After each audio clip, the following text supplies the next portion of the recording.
கேரளால பொறுத்தவரை இப்ப ட்ரெண்டிங்கா ஓடிக்கிட்டு இருக்கு. என்ன நீங்க பாத்தீங்கன்னா, அனந்த் அஜி அப்படிங்கிற ஒரு ஐடி ஊழியர் வந்து திருவனந்தத்துல ஒரு ரூம்ல வந்து நம்ம இருக்காரு தூக்கிட்டு இறந்து கிடக்கிறார்.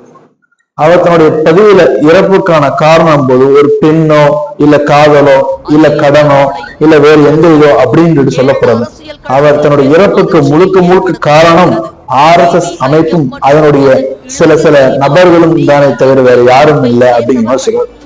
அந்த RSS அமைப்புல பொறுத்தவரை அவர் சிறு வயதுல இருந்து பல பாலியல் வன்கொடுமைக்கு ஆளாக்கப்பட்டிருக்கேன்.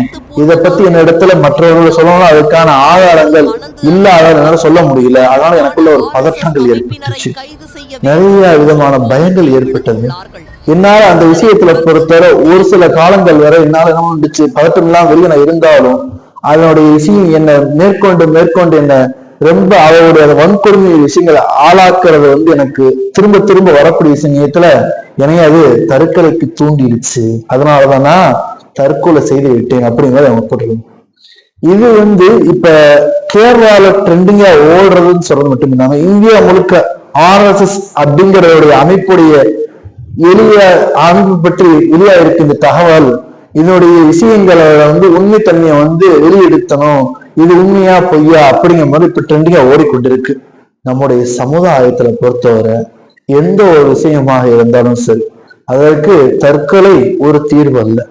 அதே மாதிரி நம்முடைய பிள்ளைகள் நிறைய பேர் என்ன பண்றாங்க, பதட்டப்படுறாங்க, பயப்படுறாங்க. இன்னும் சொல்ல போனா சமுதாயத்தில் நிறைய பேர் கஷ்டப்படுறாங்க.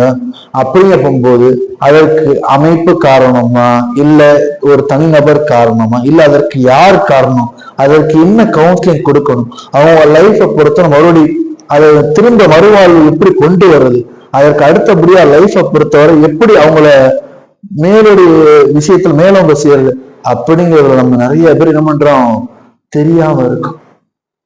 அதனாலதான் என்ன பண்றாங்க, அன்னைக்கு சுசேந்திர சிங் அப்படிங்கிற ஒரு மனிதர் 34 வயது இருக்கக்கூடிய ஒரு நடிகர் என்ன பண்ணார், தூக்கிட்டு தற்கொலை செய்தார். இன்று மனக்குழப்பம் சொல்றதா இல்ல அந்த பதற்றம் அவர் இந்த இதன் மூலம் ஏற்பட்ட பல விஷயங்கள் அவர் இறப்பு காரணம் சொல்றதா இல்ல என்ன, அவர் எதுவுமே எனக்கு காரணம் இல்லை எக்ஸப்ட் ஒன்லி ஒன் அந்த RS அமைப்பும் அதுல இருக்கக்கூடிய சில நபர்கள் சொல்லக்கூடியது வந்து அரசியல் வாழ்க்கை வரலாறுல பலருக்கு திருப்பு முனை ஏற்படுத்தக்கூடியதா இருக்கு. அதே சமயத்துல நம்முடைய சமுதாயத்துல பொறுத்தவரை நிறைய விஷயங்களை மாற்றங்கள் தரக்கூடியதா இருக்குன்னு நான் நினைக்கிறேன்.